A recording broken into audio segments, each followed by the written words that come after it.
पिछले समारोहों की तुलना में 2026 की वार्षिक विजय दिवस परेड मॉस्को में काफी शांत थी।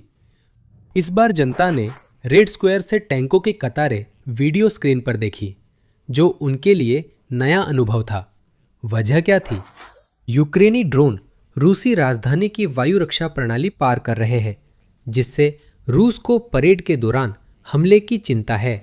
मई मध्य में ड्रोन सोलित्सिनोगोर्स्क तेल लदान स्टेशन तक पहुंचे, जिससे काले धुएं ने शहर को ढक लिया, जबकि रूसी राष्ट्रपति व्लादिमीर पुतिन नागरिकों को 4 साल तक सुरक्षित होने का भरोसा दिलाते रहे।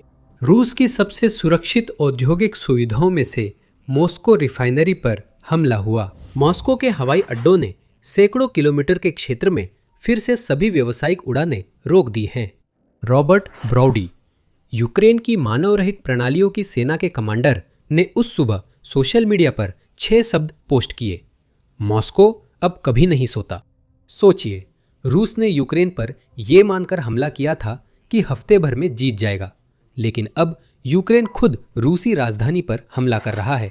वह पश्चिमी देशों के उन्नत मिसाइल सिस्टम का भी उपयोग नहीं कर रहा है। नहीं, वह ऐसा ड्रोन से कर रहा है जिनकी कीमत कुछ $1000 है, जबकि ये करोड़ों के एयर डिफेंस सिस्टम्स को चकमा दे रहे हैं। रूसी सरकार ने जवाब में रक्षा मंत्रालय की छत पर ही Pantsir S1 air defence missile launcher तैनात कर दिए हैं। रूसी सैन्य शक्ति का मुख्यालय अब अपने ही एयर डिफेंस सिस्टम को एक हेलमेट की तरह सबके सामने पहन रहा है, क्योंकि उसके पास और कोई विकल्प नहीं है। कुछ लोग कयास लगा रहे हैं कि रूस कभी भी यूक्रेन में जीत नहीं पाएगा। तो हालात यहाँ तक कैसे पहुँचे?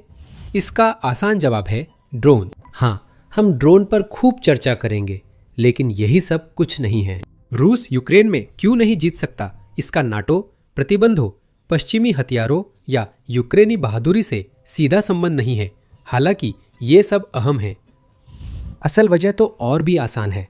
रूस ने ये जंग उस योजना कक्ष में ही हार दी थी, इससे पहले कि 24 फरवरी 2022 को एक भी सैनिक सीमा पार करता। रूस ने ये जंग एक विनाशकारी और अपूरणीय गलती की वजह से हारी। रूस जरूरत से ज्यादा आत्मविश्वासी था, और जब तक हालात बिगड़ने का एहसास हुआ, सुधारने का मौका निकल चुका था। तो आज हम जानेंगे कि ये सब कैसे हुआ। शुरुआत उस युद्ध से करेंगे जिसे रूस अपनी लड़ाई मान रहा था। फिर उस सैन्य सिद्धांत पर चर्चा करेंगे जिसे रूस ऐसी लड़ाई में लेकर आया था जिसे वो बुनियादी तौर पर समझ ही नहीं पाया। और फिर उन घटनाओं को देखेंगे जो मॉस्को पर ड्रोन हमलों तक पहुंची, जो उसी घमंड की गलती से हुई। ये जानने के लिए कि गलती कहाँ हुई, आपको समझना होगा कि रूस के नेतृत्व को 24 फरवरी 2022 को यूक्रेन सीमा पार करने पर क्या अपेक्षा थी। उन्हें भरोसा था कि ये कुछ दिनों में खत्म होगा। यही अभियान की नींव थी। रूसी लॉजिस्टिक्स योजनाकारों ने, जिसका दस्तावेजीकरण भी है, 10 दिनों के भीतर कीव पर कब्जा करने के हिसाब से पुनः आपूर्ति श्रृंखलाएं तैयार की थीं। ध्यान दें कि इसका मतलब यूक्रेन पर पूरी तरह कब्जा करना नहीं था। माना गया था कि रूसी सेना राजधानी पहुंचते ही यूक्रेनी सरकार गिर जाएगी या भाग जाएगी, जिससे प्रतिरोध खत्म हो जाएगा और बाकी सब कुछ 2014 के क्रीमिया जैसा होगा। नतीजतन टैंकों का ईंधन और सैनिकों का खाना खत्म हो गया। ये इसलिए नहीं हुआ कि रूसी लॉजिस्टिक्स अयोग्य थे, बल्कि क्योंकि सिस्टम तेज दौड़ के लिए बना था, लंबी दौड़ के लिए नहीं।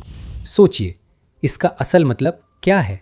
रूसी सेना ने बहुत बारीकी से लेकिन गलत युद्ध के लिए योजना बनाई, जिससे उनका अति आत्मविश्वास, यूक्रेनी दृढ़ संकल्प की अनदेखी और सबसे घातक बल भेजने का फैसला उजागर हुआ। वो ताकत इतनी बड़ी थी कि शोर मचा सके, लेकिन जीतने के लिए बिल्कुल भी पर्याप्त नहीं थी।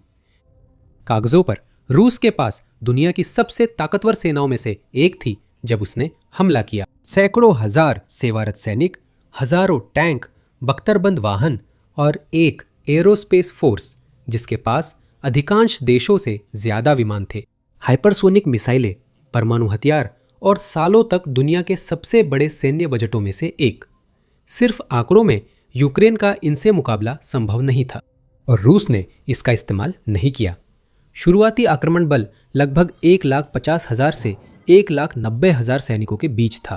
ये एक बड़ा आंकड़ा था, लेकिन ये वह जबरदस्त और सब कुछ निगल जाने वाली लहर नहीं थी जिसे आप तब तैनात करते हैं जब आप 4 करोड़ से ज्यादा आबादी वाले देश को जीतने के लिए गंभीर होते हैं।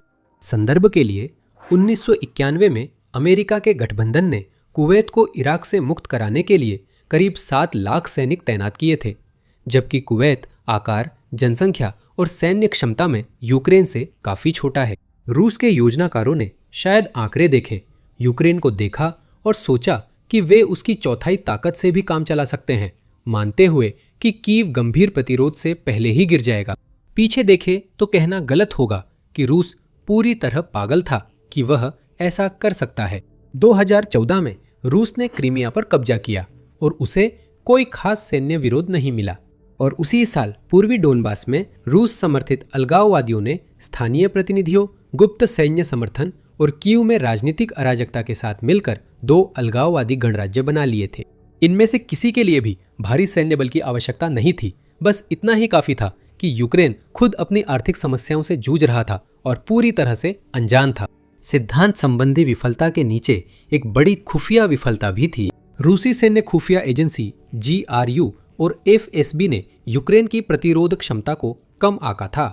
इसका एक कारण ये था कि यूक्रेन में रूसी खुफिया नेटवर्क राजनीतिक घुसपैठ और आर्थिक दबाव के लिए बने थे, न कि सैन्य मनोबल और युद्ध तैयारी का आकलन करने के लिए।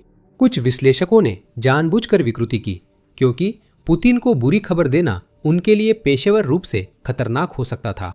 कारण चाहे जो भी रहा हो, आकलन था कि राष्ट्रपति व्लादिमीर ज़ेलेंस्की भाग जाएंगे, यूक्रेनी सेना हथियार डाल देगी और जनता रूस का ऐसे स्वागत करेगी जैसे वे सोवियत राष्ट्र हों। इनमें से अधिकांश पहले 72 घंटों में ही गलत साबित हुए। यूक्रेनी क्षेत्रीय रक्षा इकाइयों ने भर्ती कार्यालयों में भीड़ लगा दी, नागरिकों ने मोलोटोव कॉकटेल बनाए और ज़ेलेंस्की ने निकासी प्रस्ताव ठुकराया। जिस मानसिक पतन पर रूस ने अपने अभियान की योजना बनाई थी वह हुआ ही नहीं। कोई भी योजना दुश्मन से टकराने के बाद वैसी नहीं रहती, खासकर जब दुश्मन ने उसे मानने से इनकार कर दिया हो। जब योजना ए कहीं नहीं जा रही थी और कोई योजना बी थी ही नहीं, तो युद्ध का थकावट की लड़ाई बन जाना लगभग तय ही था। रूसी खुफिया एजेंसी उस अहम जानकारी को हासिल करने में क्यों नाकाम रही, और शायद युद्ध शुरू करने का कारण भी यही था।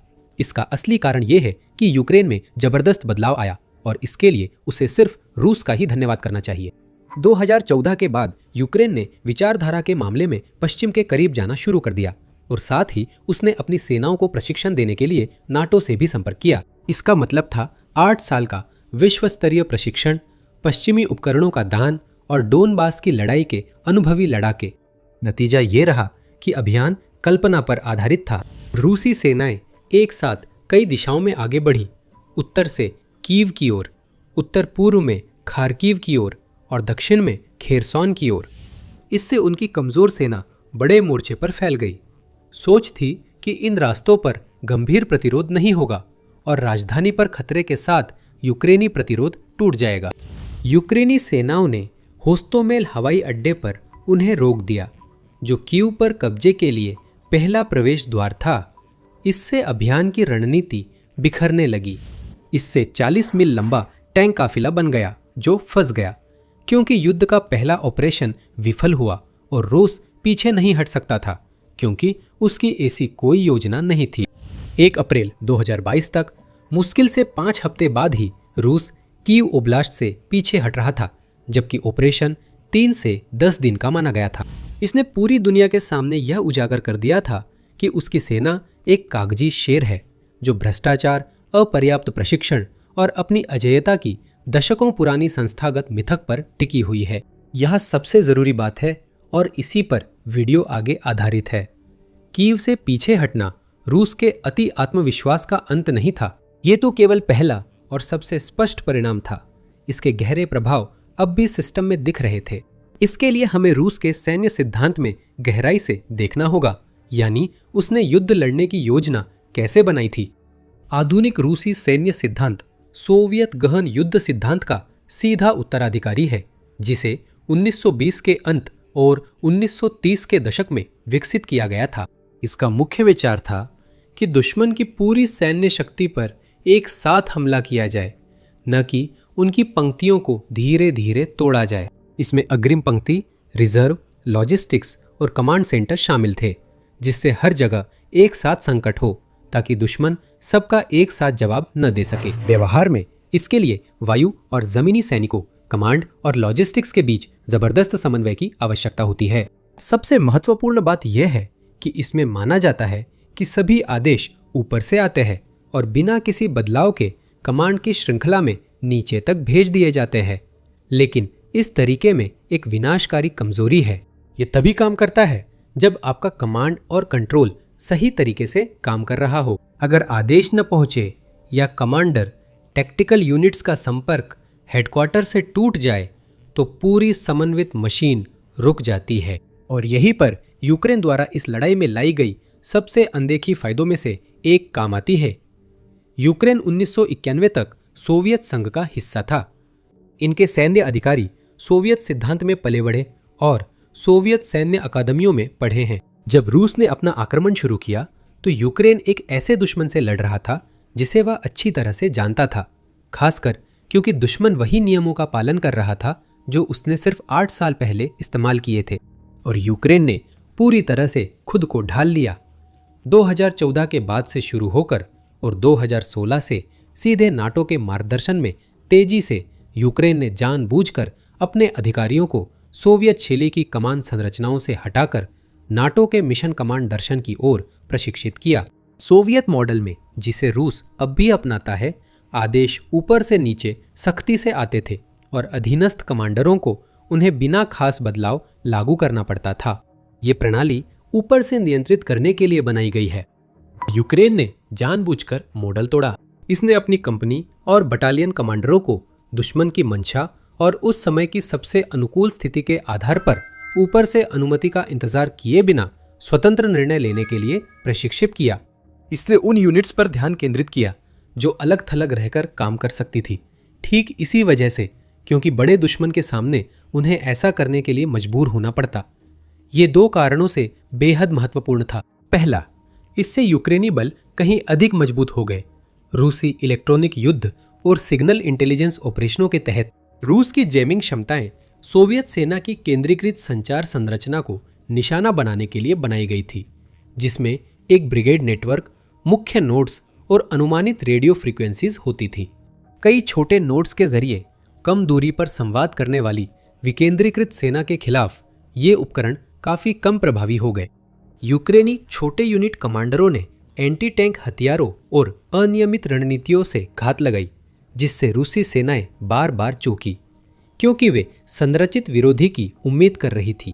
दूसरा, युद्ध की शुरुआत से ही यूक्रेनी कमांडर जानते थे कि दबाव में रूसी यूनिट कैसे प्रतिक्रिया देगी, क्योंकि वे भी उसी सिस्टम में प्रशिक्षित थे और दबाव के बिंदु समझते थे। और सबसे स्पष्ट दबाव बिंदु खुद रूसी कमान की श्रृंखला थी।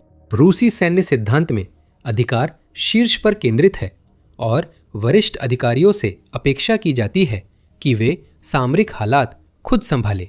इसका मतलब है कि वे संचालन की निगरानी सीधे करते हैं। यूक्रेन ने इस पैटर्न को पहचाना और व्यवस्थित रूप से रूसी कमांड वाहनों, संचार उपकरणों और खुद कमांडरों को निशाना बनाया। युद्ध के शुरुआती महीनों में वरिष्ठ रूसी अधिकारियों की मौत की दर ऐतिहासिक रूप से चौंकाने वाली थी। रूस ने संघर्ष के शुरुआती हफ्तों में यूक्रेनी हमलों के चलते 5 जनरल गंवाए। इससे पता चलता है कि अग्रिम मोर्चे पर उच्च अधिकारियों की जरूरत और दुश्मन के लाभ उठाने से यह व्यवस्था कितनी नाजुक थी। रूसी सैन्य सिद्धांत में हवाई शक्ति का अधिक उपयोग है, जिसने युद्ध को मौजूदा स्थिति तक पहुंचाया। रूसी जमीनी युद्ध प्रणाली मानती है कि उनके पास हवाई वर्चस्व है।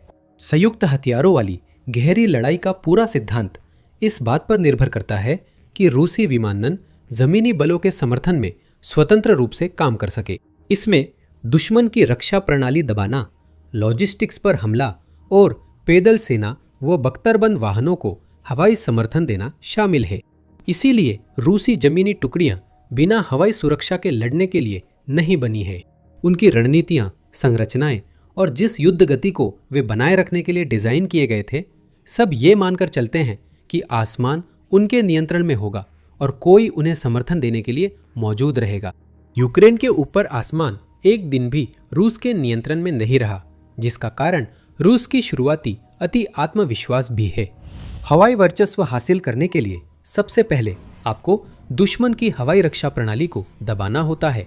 रूस ने युद्ध के पहले 3 हफ्तों में यूक्रेन पर 1100 से ज्यादा मिसाइलें दागी, जिससे यूक्रेन की करीब 75% हवाई रक्षा प्रणालियों पर हमला करने की कोशिश हुई। लेकिन यूक्रेन ने आक्रमण शुरू होने से पहले ही अपनी मोबाइल सतह से हवा में मार करने वाली मिसाइल प्रणालियों को अलग अलग जगह तैनात कर दिया था, जिससे उनमें से ज्यादातर को शुरुआती हमलों से बचा लिया गया। उस बिंदु से रूसी एरोस्पेस फोर्सेज VKS ऐसी स्थिति में काम कर रही थी जिसकी उन्होंने योजना नहीं बनाई थी। एक हवाई रक्षा प्रणाली के खिलाफ जिसे वे नष्ट नहीं कर सके, और उनके सटीक हथियार तेजी से खत्म हो रहे थे। अप्रैल 2022 की शुरुआत में युद्ध के 6 हफ्ते बाद ही VKS ने यूक्रेनी हवाई क्षेत्र में घुसपैठ लगभग बंद कर दी थी। ये पीछे हट गया और रूसी क्षेत्र से यूक्रेनी हवाई रक्षा की सीमा से बाहर रहकर स्टैंड ऑफ हमले करने लगा। शुरुआत में जितना सोचा गया था उतनी हवाई सहायता न मिलने के कारण रूसी बख्तरबंद गाड़ियां और पैदल सेना को कम हवाई सुरक्षा के साथ आगे बढ़ना पड़ा। यूक्रेनी आपूर्ति लाइनों पर हवाई रोकथाम न होने से पश्चिमी हथियार मोर्चे तक पहुंचते रहे। यूक्रेनी तोपखाना दबाए बिना वे लगातार सक्रिय रहे और भारी नुकसान पहुंचाते रहे। अप्रैल 2022 से रूस के सभी जमीनी हमले इसलिए प्रभावित हुए क्योंकि वह आवश्यक हवाई श्रेष्ठता स्थापित नहीं कर सका, जिसे आधुनिक सेनाएं जरूरी मानती हैं। अपने सैन्य सिद्धांत की विफलता स्वीकारने और खुद को बदलने के बजाय रूसी सैन्य सिद्धांतकारों ने माना कि उनकी अवधारणाएं सही थी। असफलताएं सिर्फ खराब क्रियान्वयन और अप्रत्याशित पश्चिमी समर्थन की वजह से हुई। नीति में कोई बुनियादी खामी नहीं थी। रूस इतना आत्मविश्वासी था कि अपनी असफलता नहीं मानी और महीनों तक पुराना तरीका अपनाता रहा, जबकि उसके सैनिक मारे जा रहे थे। जैसे ही शुरुआती महीने बीते और कीव की घेराबंदी इतिहास बन गई, रूस खुद पतन की ओर बढ़ने लगा। तब तक अधिकतर विश्लेषक समझ चुके थे कि ये युद्ध लंबा चलेगा, लेकिन एक लंबे युद्ध का मतलब था कि रूस को अपनी असली सैन्य शक्ति को जुटाना पड़ेगा, उस तरह की ताकत जिसे उसने फरवरी में तैनात नहीं किया था, क्योंकि उसे लगा था कि उसकी जरूरत नहीं पड़ेगी। सबसे महत्वपूर्ण बात यह थी कि रूस को और अधिक आधुनिक उपकरण और तकनीक की जरूरत थी, लेकिन तब तक उसे हासिल करने का मौका पहले ही खत्म हो चुका था। आक्रमण शुरू होने के कुछ घंटों बाद अमेरिका, यूरोपीय संघ, UK और कई सहयोगी देशों ने आधुनिक इतिहास के सबसे व्यापक आर्थिक प्रतिबंध लगाए। आगामी हफ्तों और महीनों में ये प्रतिबंध जानबूझकर उन तकनीकी चीज़ों को निशाना बनाएंगे जिन पर रूसी सैन्य उत्पादन निर्भर है। उन्होंने रूस को माइक्रो इलेक्ट्रॉनिक्स, सेमीकंडक्टर्स और उन्नत मशीन टूल्स से वंचित कर दिया।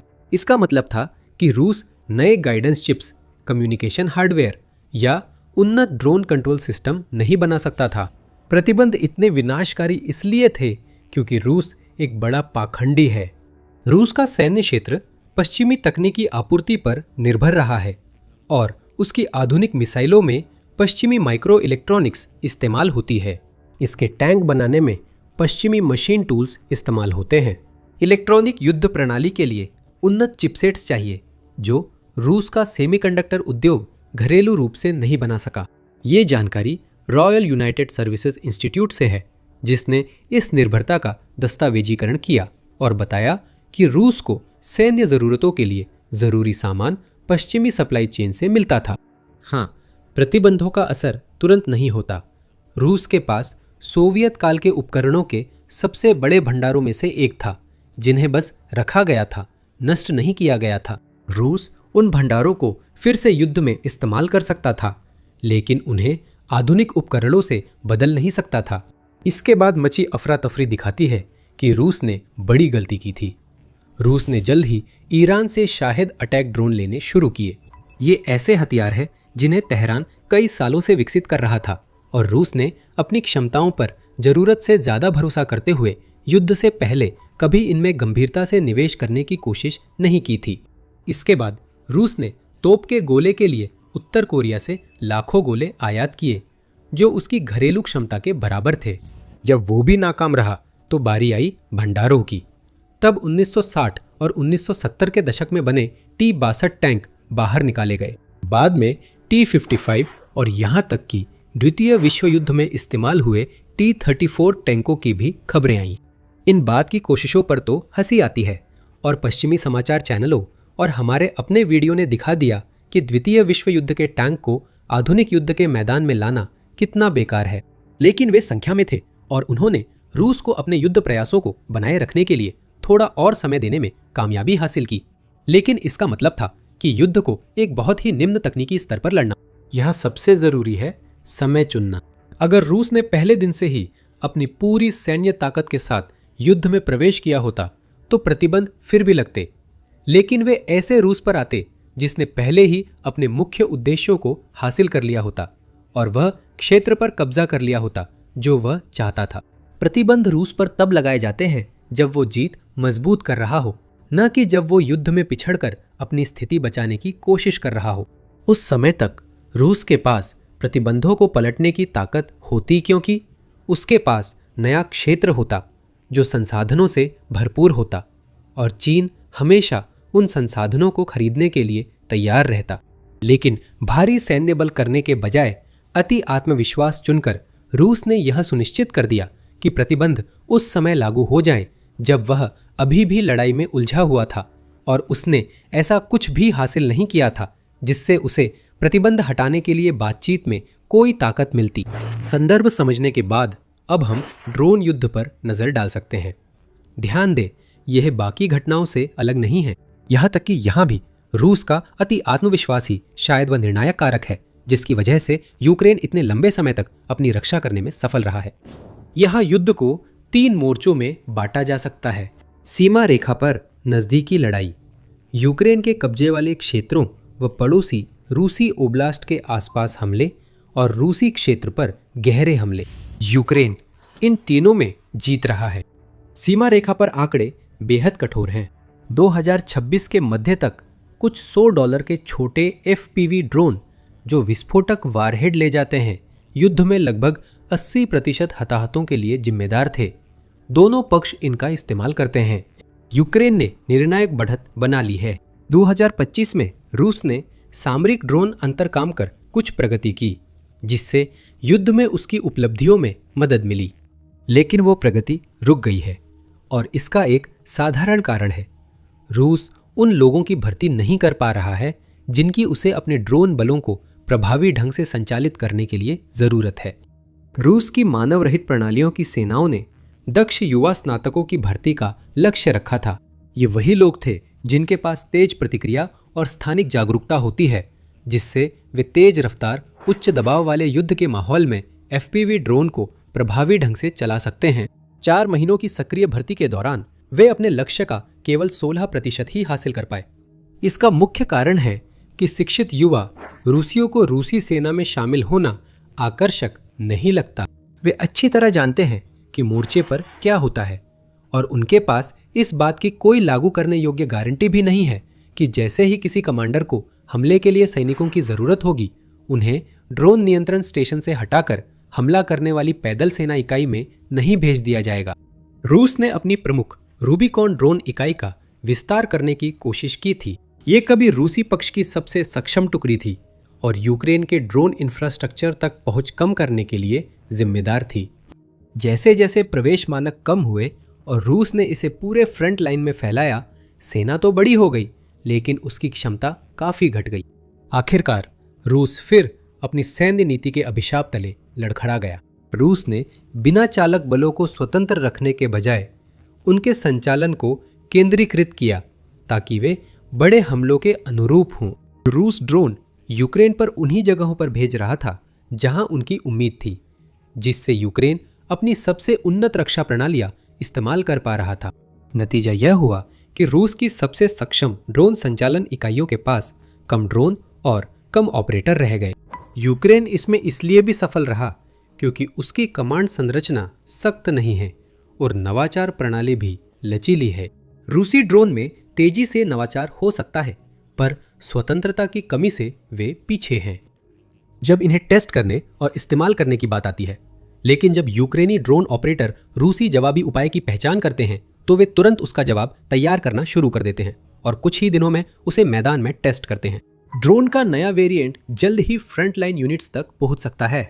फ्रंट लाइन से फैक्ट्री तक ये फीडबैक लूप छोटा, तेज और यूक्रेन समर्थित है, जिसमें सभी निर्माता ब्रेव वन क्लस्टर के जरिए लगातार टेस्टिंग और साझा संसाधनों के साथ काम करते हैं। रूस में लूप कई स्तरों की मंजूरी, खरीदारी की नौकरशाही और ऐसी सैन्य संस्कृति से गुजरता है जो सामरिक पहल को दंडित करती है, पुरस्कृत नहीं। इसका कारण ये है कि यूक्रेन तेजी से बदलाव करता है, जिससे तकनीकी अंतर बढ़ता है, संसाधनों के कारण नहीं। अब ड्रोन लगभग हर जगह है, इसलिए विकास की रफ्तार सबसे अहम है। रूस ने नवाचार किया तो उस पर फिर से प्रतिबंधों का असर पड़ा। रूस ने fibre optic guided FPV drone में भारी निवेश किया, क्योंकि फाइबर ऑप्टिक नियंत्रण इलेक्ट्रॉनिक जैमिंग से सुरक्षित रहता है, जो इसे नया सामरिक विकल्प बनाता है। असल में शुरुआती रिपोर्टों में यूक्रेन को फ्रंट लाइन के शॉर्ट रेंज हिस्से में फाइबर ऑप्टिक ड्रोन से सबसे ज्यादा डर था। रूस ने सबसे पहले ड्रोन का ऐसा उपयोग किया जिससे यूक्रेन ने भी यही तरीका अपनाया। ये ड्रोन इतने असरदार थे क्योंकि इन्हें रोकने का कोई तरीका नहीं था। लेकिन 2022 में जो 50 किलोमीटर फाइबर ऑप्टिक केबल की स्पूल करीब $300 में मिलती थी, वही 2026 में करीब $2,500 की हो गई है। ये सब इसलिए हुआ क्योंकि इस सामग्री की वैश्विक आपूर्ति श्रृंखला पर बहुत दबाव बढ़ गया है, क्योंकि युद्ध के दोनों पक्षों से इसकी मांग तेजी से बढ़ गई है। चौंकाने वाली बात है कि यूक्रेन और रूस दोनों अपनी ज्यादातर केबल एक ही चीनी सप्लायर से लेते हैं, जिससे चीन दोनों पक्षों के साथ आर्थिक लाभ के लिए जुड़ा है। यूक्रेन केबल गाइडेड ड्रोन पर कम निर्भर है क्योंकि उसने सस्ते और बड़े पैमाने पर बनने वाले रेडियो नियंत्रित सिस्टम अपना लिए हैं। रूस ने बड़ा तकनीकी दांव लगाया था और अब उसे इसकी भारी कीमत चुकानी पड़ रही है, जो हर महीने बढ़ रही है। यूक्रेन को प्रेरणा और नवाचार की संस्कृति का लाभ है, जिससे उसकी रक्षात्मक शक्ति मजबूत हो रही है। यूक्रेनी ड्रोन ऑपरेटर अपने घरों के लिए लड़ रहे हैं और उनके पास स्टारलिंक है। रूस का एलन मस्क के सैटेलाइट कम्युनिकेशन नेटवर्क से लगभग पूरी तरह कट जाना सच में गेम चेंजर रहा। रूस के पास स्टारलिंक जैसा सस्ता, लगभग न जाम होने वाला high speed satellite communication system frontline units के लिए उपलब्ध नहीं है। यह असमानता हर एक टैक्टिकल ड्रोन मुकाबले में दिखाई देती है। अब मिडल स्ट्राइक डोमेन की बात करें, जो फ्रंटलाइन और रूस के पीछे के बीच 13 से 130 मील तक है।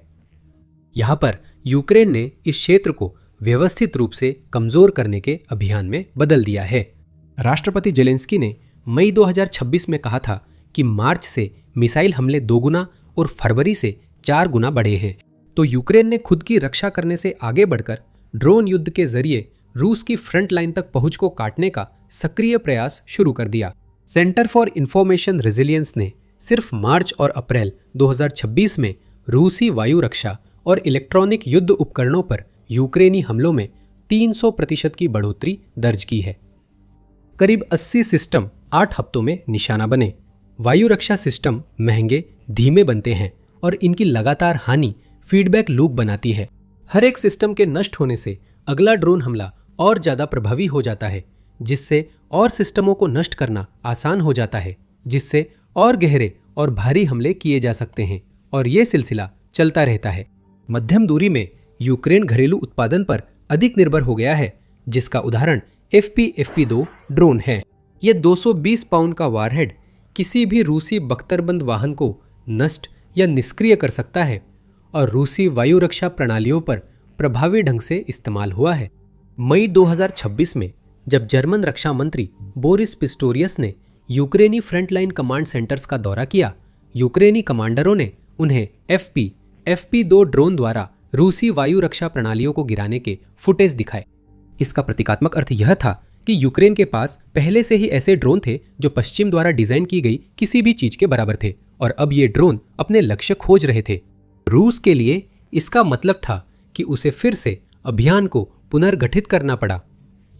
पहले रूसी गोला बारूद डिपो और कमांड पोस्ट मोर्चे से 40 से 50 मील दूर आराम से बैठ सकते थे, यह दूरी इतनी थी कि इकाइयों को जल्दी आपूर्ति मिले और कमांडर निगरानी रखे, पर यह यूक्रेन की तोपों और ड्रोन की पहुंच से बाहर थी। 2026 के मध्य तक गोला बारूद डिपो को रूस की सीमा के और अंदर ले जाना पड़ा, जो काफी नहीं था। लंबी दूरी के ड्रोन युद्ध के कारण, जिस पर हम बाद में बात करेंगे, ड्रोन हमलों के लगातार खतरे में लॉजिस्टिक्स चेन को दुगनी दूरी तय करनी पड़ने पर बाकी संरचना बिखरने लगती है। कुछ रूसी इकाइयों ने डीजल खपत में 20% कटौती की है, क्योंकि वे ईंधन भरोसेमंद ढंग से नहीं पहुंचा सकते। कमांड और कंट्रोल भी बिखर गए हैं।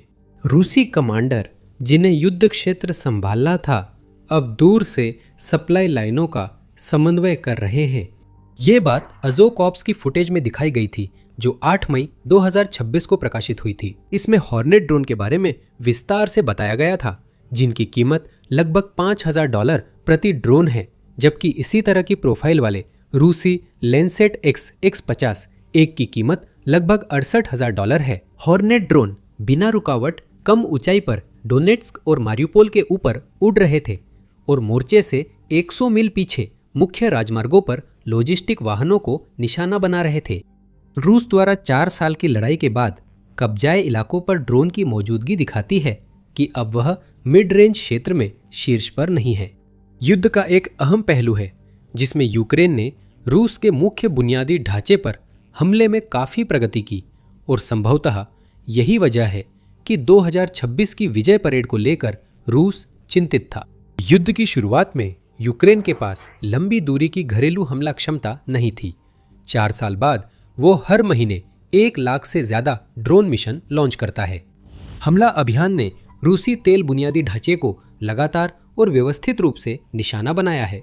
क्रास्नोदार, क्राय, रियाजान, पर्म, स्तावरोपोल और बाल्टिक बंदरगाह, प्रिमोर्स्क व उत्सलोगा की रिफाइनरियों पर हमले हुए हैं।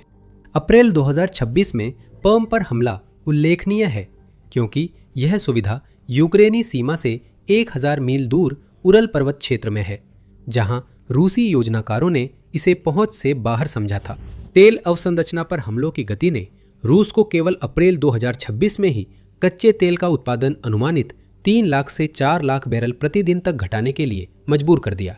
ये कोविड महामारी के बाद से सबसे तेज मासिक गिरावट थी। हाँ, ये उत्पादन पाइपलाइन का छोटा हिस्सा है, लेकिन ये दिखाता है कि यूक्रेन के पास ऐसे सिस्टम हैं जो रूस की आर्थिक नींव को गंभीर रूप से खतरे में डाल सकते हैं, क्योंकि तेल और गैस सरकार की आय का लगभग 40% हिस्सा रहे हैं।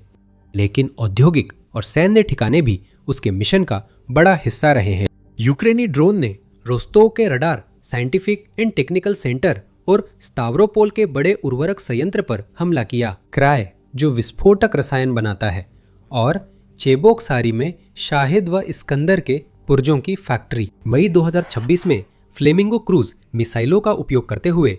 आखिरी बिंदु बहुत महत्वपूर्ण है, क्योंकि इसका मतलब है कि यूक्रेन ड्रोन युद्ध का इस्तेमाल रूस की अपनी ड्रोन युद्ध क्षमताओं को निष्क्रिय करने के लिए कर रहा है।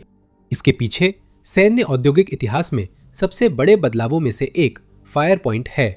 ये स्टार्टअप 2022 में इंजीनियरों, आर्किटेक्ट्स व गेम डिजाइनरों ने अस्थायी वर्कशॉप्स में शुरू किया था। 4 साल बाद ये हर दिन लगभग $55,000 की यूनिट लागत पर 100 FP एक ड्रोन का उत्पादन करता है। FP1 की रेंज 1000 मील है और इसे निगरानी व एकल लक्ष्य पर सटीक हमलों के लिए इस्तेमाल किया जाता है। एक और खासियत है FP5 फ्लेमिंगो क्रूज मिसाइल, जिसकी बताई गई रेंज 1800 मील है और इसमें 2200 पाउंड का वारहेड है। राष्ट्रपति जेलेंस्की ने इसे यूक्रेन की सबसे सफल मिसाइल कहा। फायर पॉइंट सिर्फ फ्लेमिंगो तक सीमित नहीं रहा। फरवरी 2026 में कंपनी ने FP7 medium range ballistic missile का पहला परीक्षण प्रक्षेपण किया, जिसकी अनुमानित रेंज लगभग 130 मील है, जो मिड स्ट्राइक टारगेट्स के लिए पर्याप्त है। मार्च में फायर पॉइंट के मुख्य डिजाइनर डेनिस टिलेमैन ने FP9 नामक लंबी दूरी की भारी बैलिस्टिक मिसाइल की घोषणा की, जिसे कंपनी ने 2026 की गर्मियों तक मॉस्को तक पहुंचने वाला बताया। FP9 के लिए सबसे अहम उसकी गति है। रूस की इस्कंदर मिसाइल 800 मीटर बर सेकंड की रफ्तार से टकराती है, जबकि स्टीलेमैन के अनुसार FP9 की रफ्तार 1000 200 मीटर बर सेकंड से ज्यादा होगी, जो रूस के सबसे अहम ठिकानों के आसपास तैनात इंटरसेप्टर मिसाइलों से भी तेज है। अनुमान है कि हर 4 FP-9 में से एक ही अपने लक्ष्य तक पहुंचता है। 4 साल पहले ड्रोन न बना सकने वाला देश अब रूस को फिर से सोचने पर मजबूर कर रहा है। ये वही बढ़ती हुई समस्या है जिसका रूस को गहरे हमले के मोर्चे पर सामना करना पड़ रहा है। हर नया ड्रोन जिसे यूक्रेन डिजाइन करता है और रूसी बलों पर फेंकता है, रूस को और अधिक वायु रक्षा में निवेश करने और अपने रणनीतिक संसाधनों को मोर्चे से और दूर ले जाने के लिए मजबूर करता है। सबसे बड़ी बात यह है कि क्रेमलिन को नागरिकों को समझाने के लिए और ज्यादा प्रोपोगेंडा करना पड़ता है कि उनके नियंत्रण में बताया गया युद्ध अब रिफाइनरियों, हवाई अड्डों और शायद राजधानी तक पहुंच रहा है। ड्रोन युद्ध के ये तीनों मोर्चे एक ही स्पष्ट तस्वीर दिखाते हैं। एक देश जो हर पारंपरिक लाभ के साथ संघर्ष में उतरा था, अब एक छोटे प्रतिद्वंदी द्वारा कमजोर किया जा रहा है, जिसे नवाचार करना पड़ा और जो 4 साल से असली युद्ध के माहौल में ऐसा कर रहा है। अब अगर आप यूक्रेन द्वारा इस्तेमाल किए जाने वाले किसी भी खास तरह के ड्रोन के बारे में और जानना चाहते हैं तो द मिलिट्री शो को जरूर सब्सक्राइब करें। हम रोजाना वीडियो पोस्ट करते हैं जिनमें विस्तार से बताया जाता है कि ड्रोन का इस्तेमाल कैसे किया जाता है, कहाँ किया जाता है और किसी भी दिन वे कितने प्रभावी हैं। यूक्रेन के तकनीकी विकास के सबसे शानदार पहलुओं में से एक ये है कि उसने जिस तरह से डिफेंस एनालिस्ट द्वारा बताए गए कॉस्ट एक्सचेंज प्रॉब्लम को उलट दिया है। परंपरागत युद्ध में यह समस्या हर हमलावर की गणना में मुख्य होती है। किसी हथियार को गिराने में उससे कहीं ज्यादा खर्च आता है जितना उसे लॉन्च करने में, जिसका मतलब है कि एक हमलावर सस्ते हथियारों की बाढ़ लाकर अंततः रक्षक के इंटरसेप्टर स्टॉक को खत्म कर सकता है। रूस अपने शाहिद अटैक ड्रोन की रणनीति आजमा रहा है, जिन्हें वह तातारस्तान के अलाबुगा क्षेत्र में बनाकर सैकड़ों की लहरों में लॉन्च कर रहा है। यूक्रेन ने समीकरण अपने पक्ष में पलट दिया है। उसके स्टिंग FPV इंटरसेप्टर ड्रोन की कीमत लगभग $2100 है। सबसे सस्ता रूसी शाहिद ड्रोन प्रति यूनिट कम से कम $35,000 का है, जो करीब 15 गुना ज्यादा है। मई 2026 के मध्य में रूस के बड़े पैमाने पर ड्रोन हमले के दौरान उसने एक ही समन्वित हमले में 1567 अटैक ड्रोन तैनात किए। यूक्रेन ने उनमें से 1473 को रोक लिया, यानी उसने 94% इंटरसेप्शन दर हासिल की। सिर्फ स्टिंग ने ही 100 से ज्यादा ड्रोन मार गिराए। इंटरसेप्टर ड्रोन ने कुल मार गिराए गए ड्रोन में से करीब 30% को गिराया। ये लागत का ऐसा समीकरण है जो हर मुकाबले में यूक्रेन के पक्ष में लगभग 10 गुना पड़ता है। महत्वपूर्ण ये है कि स्टिंग 3D प्रिंटिंग से बाजार में उपलब्ध पुर्जों से बनता है। इसमें खास निर्माण ढांचे की जरूरत नहीं होती। ये उच्च स्तरीय माइक्रो इलेक्ट्रॉनिक्स पर भी निर्भर नहीं करता, जिन पर प्रतिबंध लग सकते हैं या जिनकी आपूर्ति सप्लाई चेन के झटकों से बाधित हो सकती है। यूक्रेन इन्हें जल्दी और सस्ते में विभिन्न जगहों पर फैली उत्पादन सुविधाओं में बना सकता है, जिन्हें खुद निशाना बनाना मुश्किल है। रूस का शाहिद कार्यक्रम अभी भी केंद्रीकृत सुविधाओं में चल रहा एक सतत उत्पादन प्रयास है। ये काफी हद तक ईरानी आपूर्तिकर्ताओं के सहयोग पर भी निर्भर करता है और खुद ईरान की स्थिति भी इतनी अच्छी नहीं है, क्योंकि उसे भी मध्य पूर्व में अपना खुद का संघर्ष लड़ना पड़ रहा है। यूक्रेन की ड्रोन युद्ध में सफलता दुनिया से छुपी नहीं है।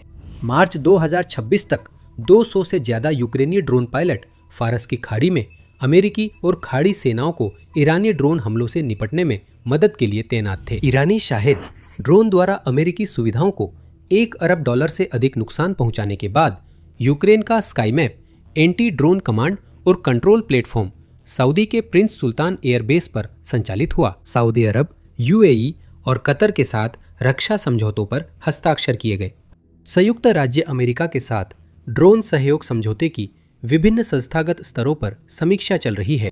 जिस देश पर रूस ने हमला किया था, यह सोचकर कि एक सप्ताहांत में उसे एक भू राजनीतिक इकाई के रूप में समाप्त कर देगा, वो अब मानव रहित युद्ध में एक मान्यता प्राप्त वैश्विक नेता बन गया है, जिसके पास भुगतान करने वाले ग्राहक हैं।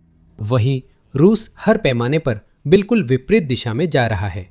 उसकी इलेक्ट्रॉनिक युद्ध क्षमता घटती जा रही है, क्योंकि उसे जिन माइक्रो इलेक्ट्रॉनिक्स की जरूरत है उन्हें हासिल करना अब पहले से कहीं ज्यादा मुश्किल होता जा रहा है। उसके ड्रोन ऑपरेटरों की भर्ती उसके लक्ष्यों से काफ़ी कम रही है। उसका फाइबर ऑप्टिक FPV प्रोग्राम उसकी अपनी ही वजह से बड़ी सप्लाई चेन लागत से बुरी तरह प्रभावित है। तकनीकी समस्याएं हल करने की उसकी हर कोशिश उसे उन्हीं प्रतिबंधों तक पहुंचाती है जो फरवरी 2022 में उसकी रणनीतिक अति आत्मविश्वास के कारण आए थे। इस संघर्ष का एक चौथा पहलू भी है जिसे सामरिक पहलू से कम ध्यान मिलता है, पर यह भी उतना ही महत्वपूर्ण हो सकता है। रूसी समाज के खिलाफ खुद चलाया जा रहा मनोवैज्ञानिक और सूचना युद्ध।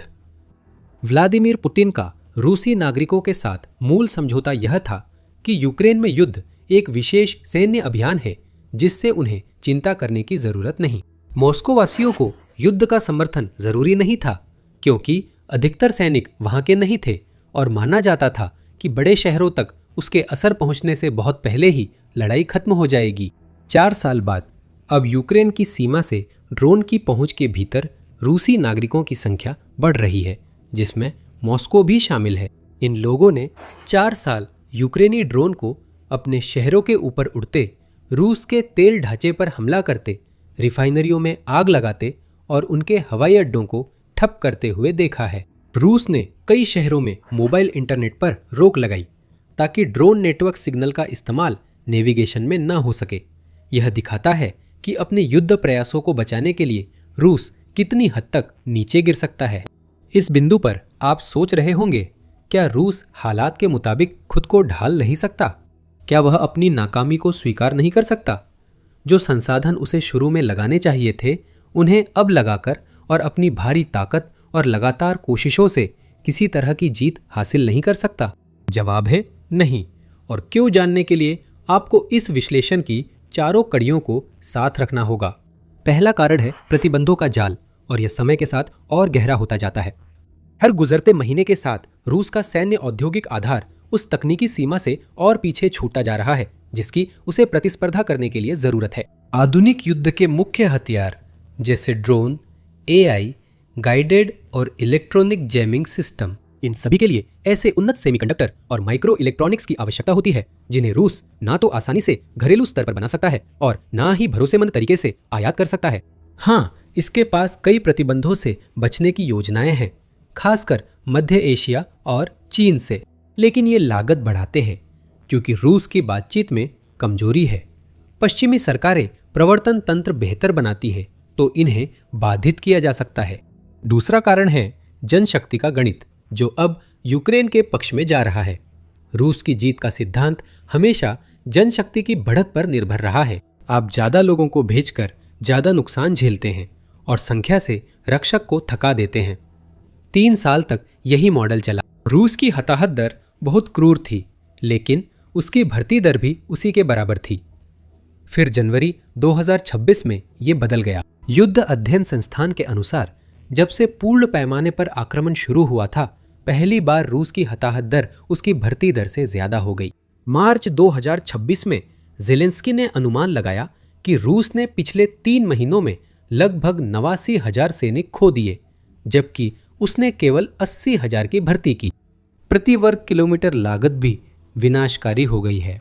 यूक्रेनी अनुमान बताते हैं कि 2025 में कब्जा की गई हर 1 वर्ग किलोमीटर जमीन पर रूसी सेना ने लगभग 120 सैनिक खो दिए। 2026 तक जब ड्रोन युद्ध के मैदान पर हावी हो गए तो यह आंकड़ा बढ़कर लगभग 3,13,000 हताहत प्रति वर्ग किलोमीटर हो गया, जो एक ही साल में 2 गुना से भी ज्यादा है। रूस अधिक कीमत चुका रहा है और कम पा रहा है। भर्ती भी तेजी से गिर रही है। 2026 की पहली तिमाही में रोजाना भर्ती के आंकड़े 800 से 1,000 व्यक्तियों के बीच रहे। रूसी वित्त मंत्रालय के आंकड़ों के विश्लेषण के अनुसार ये 2025 में देखे गए रोजाना 1,000 से 1,200 की तुलना में 20% की गिरावट है। साइन ऑन बोनस नई ऊंचाई पर पहुंच गया, जो 1.47 मिलियन रूबल था, जबकि औसत वार्षिक वेतन 1.29 मिलियन रूबल है। फिर भी आंकड़े गिरते ही रहे। अगर बार बार कीमत बढ़ाने पर भी कम लोग आए तो बाजार कुछ संकेत दे रहा है। जनशक्ति के आंकड़ों के पीछे एक और जनसांख्यिकीय जाल है। रूस को सबसे ज्यादा जरूरत जिन शिक्षित तकनीकी युवाओं की है, वही सेना में सेवा से सबसे ज्यादा बचना चाहते हैं। इसके बजाय अब लगभग 40% भर्ती ऐसे कमजोर जनसंख्या समूहों से की जा रही है, जैसे कि कैदी, कर्जदार और वे लोग जिनके पास ज्यादा विकल्प नहीं है।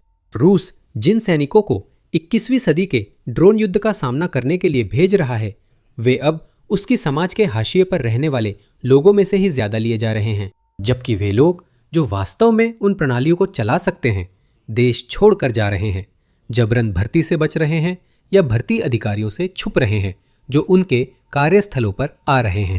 तीसरा, हमारे पास तकनीकी और नवाचार का पहलू है जो हमने कवर किया। यूक्रेन के पास मानव रहित युद्ध के हर पहलू को सुधारने और परिष्कृत करने का 4 साल का युद्ध अनुभव है। इंजीनियरों ने असली युद्ध में डिजाइनों की टेस्टिंग की, जहां फीडबैक कुछ ही दिनों में मिल जाता है। इसके ऑपरेटरों ने रूसी जवाबी उपायों के अनुसार हर हफ्ते नई रणनीतियां बनाई हैं।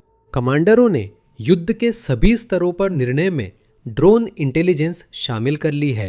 ये वह ज्ञान नहीं है जिसे आप केवल किसी समस्या पर पैसा फेंक कर हासिल कर सकते हैं, और ये पारंपरिक पश्चिमी सैन्य खरीद और विकास मॉडल से भी काफी अलग है। रूस के पास इस समस्या पर खर्च के लिए ज्यादा पैसा या लोग नहीं है।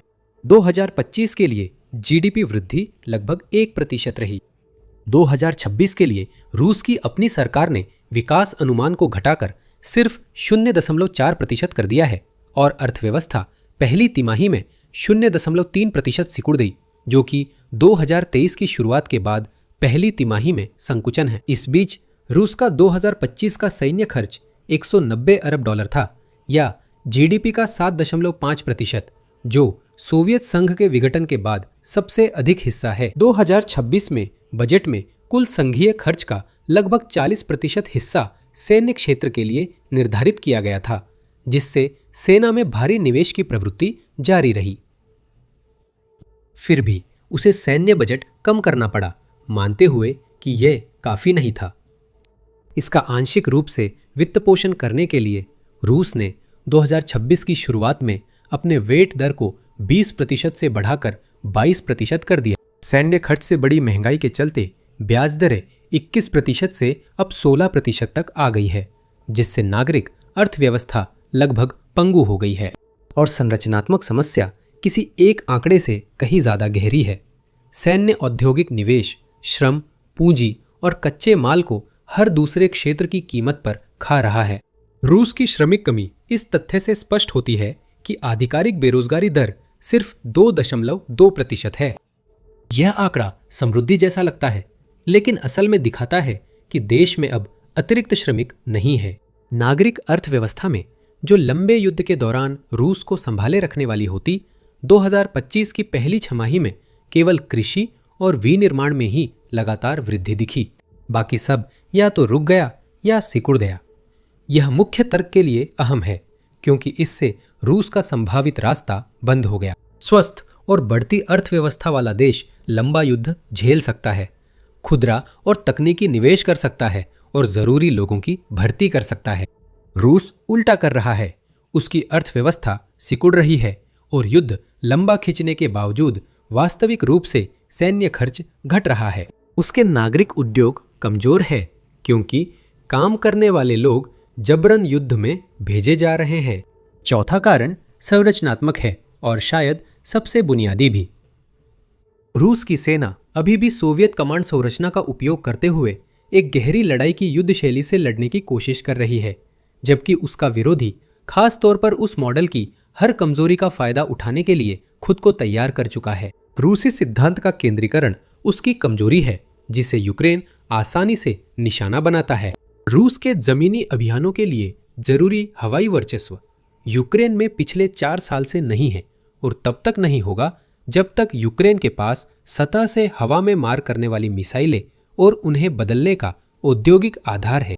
और भले ही नाटो उन प्रतिबंधों के लिए जिम्मेदार है जो रूस को कुछ हथियारों तक पहुंचने से रोकते हैं, रूस यह युद्ध नाटो की वजह से नहीं हार रहा है। रूस यह युद्ध पश्चिमी हथियारों, यूक्रेनी साहस, जेलेंस्की या उन अन्य कारणों की वजह से नहीं हार रहा है जिनका इस संघर्ष पर मुख्यधारा की बातचीत में जिक्र होता है। ये चीजें मायने रखती हैं, लेकिन ये वजह नहीं, सिर्फ नतीजे हैं। रूस हार रहा है क्योंकि फरवरी 2022 में दुनिया के सबसे बड़े देश के जिम्मेदार लोगों ने अपनी सेना को देखा, यूक्रेन को देखा और तय किया कि वे अपने बल का एक छोटा सा हिस्सा लगाकर एक वीकेंड में यूक्रेन पर कब्जा कर सकते हैं, बिना उस तरह की अंतर्राष्ट्रीय प्रतिक्रिया को उकसाए जिससे उनकी तकनीकी जीवन रेखाएं बंद हो जाती। वे तीनों बातों में एक साथ गलत थे और ये तीनों गलतियां एक दूसरे के साथ मिलकर ऐसे तरीके से बढ़ गई जो विनाशकारी और अपूरणीय थी। जो सेना उन्होंने भेजी थी वो जल्दी जीतने के लिए बिल्कुल भी पर्याप्त नहीं थी। जिस दुश्मन का उन्होंने सामना किया वो 2014 की उनकी यादों वाला खोखला सोवियत पश्चात खोल नहीं था और अंतर्राष्ट्रीय प्रतिक्रिया उनकी गणना से कहीं अधिक व्यापक और टिकाऊ थी। अगर वे तीनों में से किसी एक में भी सही होते तो परिणाम अलग होता, लेकिन तीनों में गलत होने से उनके पास कोई रास्ता नहीं बचा। जब तक रूस ने अपनी गलती की गंभीरता को समझा तब तक वह एक ऐसे युद्ध में उलझ चुका था जिसमें उसे अपनी पूरी ताकत झोंकनी पड़ी और ऐसी परिस्थितियों में था जहां वह अपनी जरूरत की तकनीक तक पहुंच नहीं पा रहा था। वह 21वीं सदी के ड्रोन युद्ध को 20वीं सदी की प्रतिबंध व्यवस्था और पुराने सैन्य नीति के तहत लड़ने की कोशिश कर रहा था, जबकि दुश्मन बदल चुका था और कमांड कल्चर युद्ध की मांगों के अनुसार बदलने में धीमा था। ये कोई ऐसी समस्या नहीं है जिसे आप अधिक जनशक्ति से हल कर सकते हैं। ये कोई ऐसी समस्या नहीं है जिसे आप अधिक ड्रोन, अधिक मिसाइल या रूस जो भी अभी बना रहा है उसकी अधिकता से हल कर सकते हैं। ये ऐसी समस्या नहीं है जो समय के साथ हल हो, क्योंकि समय बीतने पर यूक्रेन आगे बढ़ता जाता है। हर महीने यूक्रेन की ड्रोन इंडस्ट्री मजबूत हो रही है, जबकि रूस के लिए अपनी जरूरी तकनीक तक पहुंच बनाए रखना मुश्किल होता जा रहा है। यूक्रेन की तरफ घिसावट बढ़ रही है। रूसी जनता ड्रोन हमलों, एयरपोर्ट बंद और तेल में आग जैसी घटनाओं की आदी होती जा रही है और युद्ध से क्या हासिल होगा इसे लेकर उनकी निश्चितता कम हो रही है। इससे हम फिर उसी नतीजे पर आते हैं कि अब मॉस्को कभी नहीं सोता। यूक्रेन ने साबित किया है कि वो रूसी राजधानी पर हमला, रूसी तेल ढांचे को नुकसान और लॉजिस्टिक्स चेन को ध्वस्त कर सकता है। फ्रंट लाइन से 160 किलोमीटर पीछे से और रूस द्वारा भेजे गए हमलावर ड्रोन का 90% से अधिक मार गिराता है, वो भी उनकी उत्पादन लागत के एक छोटे से हिस्से में। इसमें विडंबना है कि रूस यूक्रेन से अपनी ताकत पर ज्यादा भरोसा करके हारा, कमजोरी के कारण नहीं। उसके पास जल्दी जीतने की सैन्य शक्ति थी, लेकिन उसने उसका उपयोग नहीं किया। इसी कारण युद्ध जारी है और यह वैसे खत्म नहीं होगा जैसा पुतिन ने सोचा था। और पुतिन के लिए इसका मतलब सिर्फ एक हारा हुआ युद्ध ही नहीं, बल्कि उससे कहीं ज्यादा हो सकता है। अधिक जानकारी के लिए वीडियो देखें और रोजाना विश्लेषण व समाचारों के लिए द मिलिट्री शो सब्सक्राइब करें।